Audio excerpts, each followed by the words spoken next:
Hello there. As you can see, I'm back. I haven't posted anything in over a week just because I was dealing with some sickness and I was just resting up so I could,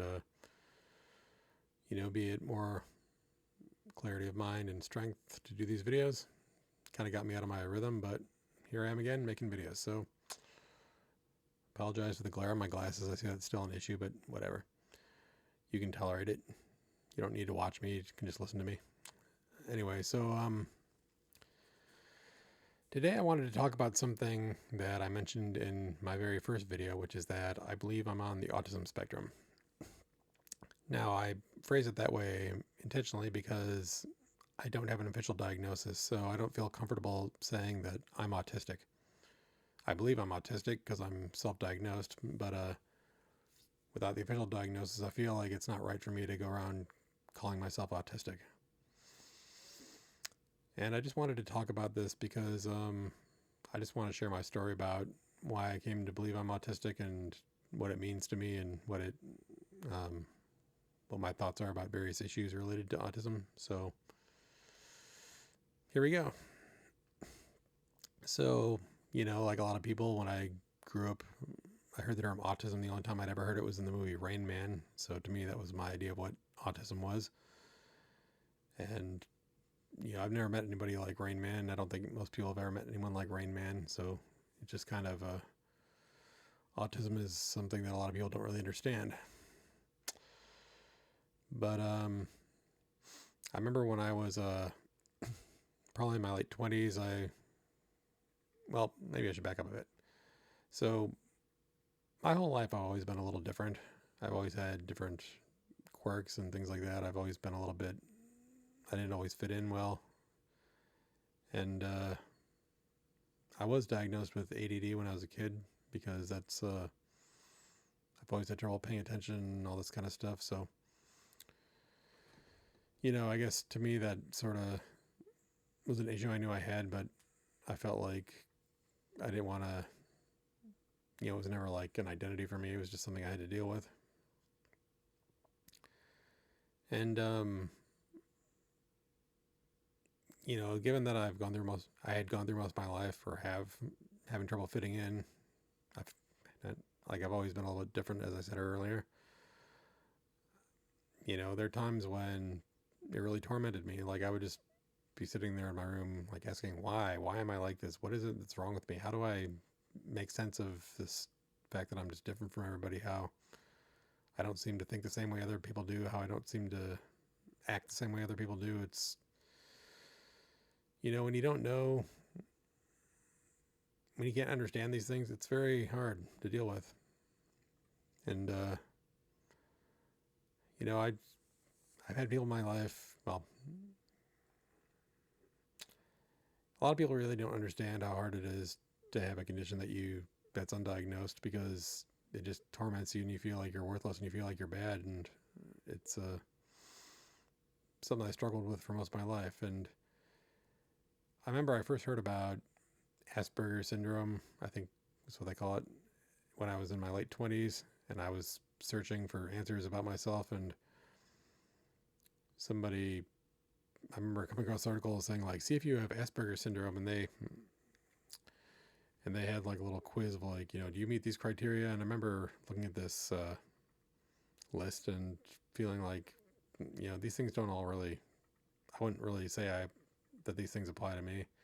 Of course, it's one of these unofficial online tests, so it's not like it's an official diagnosis. And I remember around that same time on the TV show American Idol, there was a contestant who talked about having Asperger's syndrome. So that was the second time I had ever heard of it. And he said, I have Asperger's syndrome. It's a form of high functioning autism. And so I guess that was the first time I'd ever heard of like Asperger's autism as far as like being something other than Rain Man stuff. And, yeah, I mean, so I remember thinking, oh, yeah, Asperger's, I've heard of that because I just saw this thing, found out if you have Asperger's, but it, I didn't really think, like I said, I looked at the test and I didn't think it applied to me, so I just kind of moved on from it and didn't think that that had anything to do with me. But that didn't change the fact that I still struggled socially. I struggled to fit in. I struggled to understand why somebody who, I know I'm intelligent, but oftentimes I seem to make stupid social blunders and things like that. And I didn't really follow the crowd, and I didn't really fit in with most people, and I just didn't know why. It was hard for me to deal with. So I guess it was when I was in my 30s, I started hearing more discussion of autism in podcasts I listened to, and I kind of decided to revisit the issue. And I listened to people tell their stories about how they realized they were autistic, how they discovered they were autistic, and how they got diagnosed or what have you.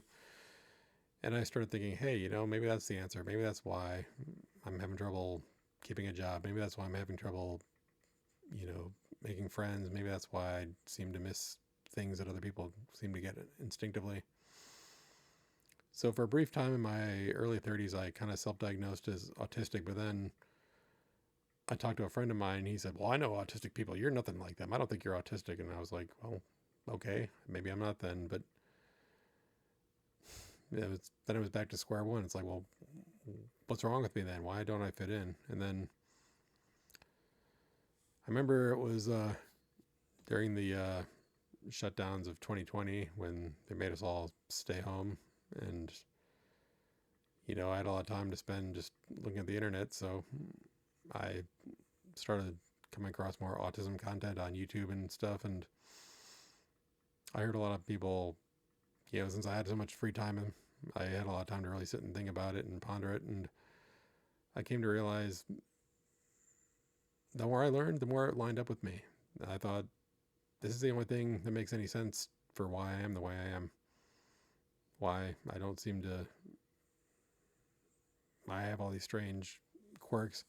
And I mean, obviously I don't fit every single stereotype about autistic people because there's a lot of different characteristics that can manifest, but they don't manifest in everyone.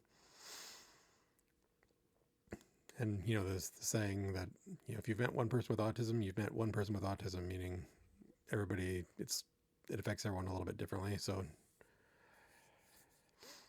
I guess that was kind of a freeing thing for me. It was like, finally, in my late 30s, I had answers. I understood why I was the way I was, and I could actually make sense of it. And, there was advice out there for how to manage it.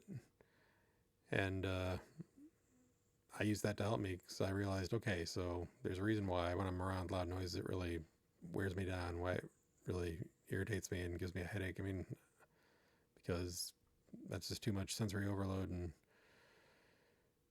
I understood why I would do things socially that would frustrate other people.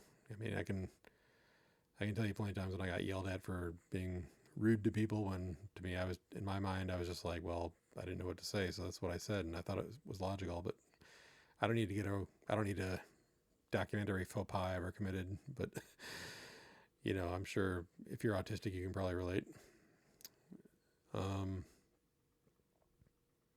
So yeah, I guess that's my story of how I came to self-diagnose as autistic.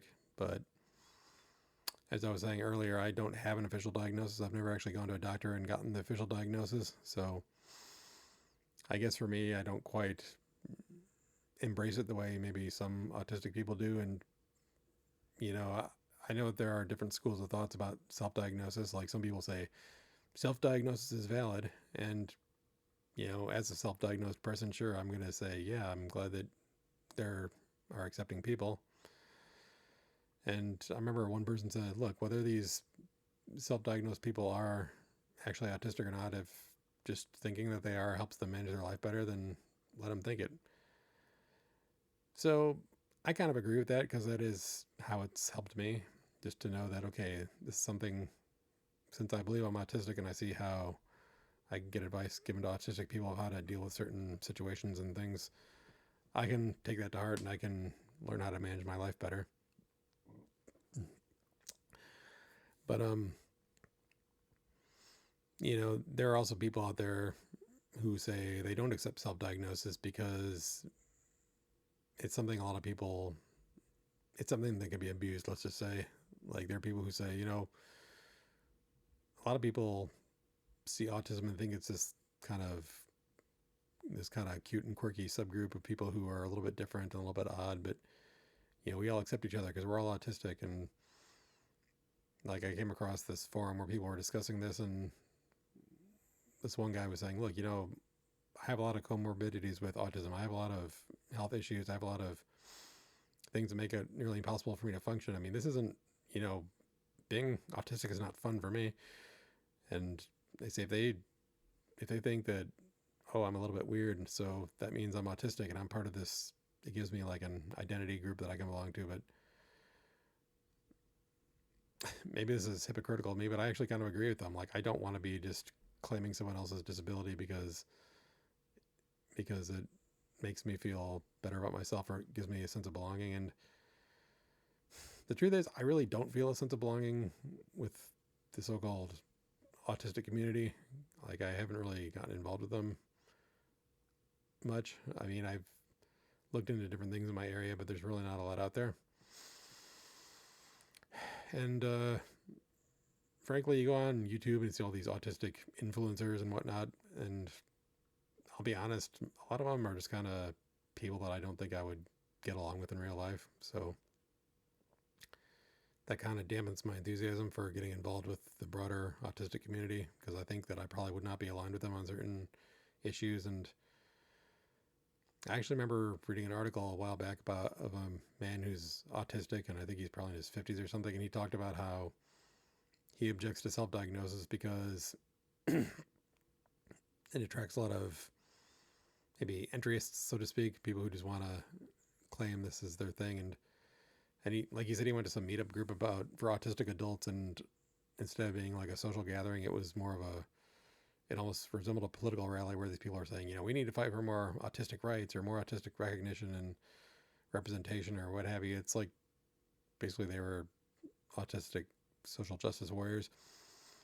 And he said basically, like, this isn't what I came here for. And he also said that a lot of these people leading these groups were self-diagnosed people. So again, maybe there are people who self-diagnose because they just want to feel like they belong to something and they have a cause to fight for, and they think that by joining the autistic community, that sounds funny to say, joining the autistic community, but I mean, considering yourself part of the autistic community gives them a purpose in life that they feel like they can rightfully fight for. But I don't know, that's just not my style. I'm not that kind of guy. I don't like to go around, policing people's language or saying like, you didn't use identity first language or this kind of stuff. I mean, I feel like so much of the online autism sphere is caught up in that kind of crap, and I'm not interested in doing that. So I kind of end up being alone and having to deal with this alone. And I don't really talk about it with people. I don't really tell people about my believing I'm autistic, because again, it's not something I particularly like. It's not something I particularly enjoy. But at the same time, it's just kind of who I am. It's kind of, I mean, I've thought about this before. I thought, if I could magically become a neurotypical, would I do it? And I thought, well, at this point in my life where I'm in my 40s, I don't think I would, because I would essentially have to relearn how to be myself, because I think a lot of the things I do, a lot of the traits I have, a lot of the interests I have, a lot of those come from being autistic. And I don't think that I wouldn't want to have to go through the process of discovering who I am all over again, because that's time consuming and it's energy draining, and I'd rather just learn how to manage the person that I am now rather than having to start over. So yeah, I guess I'm not interested in becoming some sort of big voice for autism. This is probably not going to be an autism themed YouTube channel because, well, again, like I said, I'm not even officially diagnosed, so I don't feel it's my place to do that. But yeah, so I guess I've said all I have to say on this for now. I can't think of anything else I wanted to talk about, but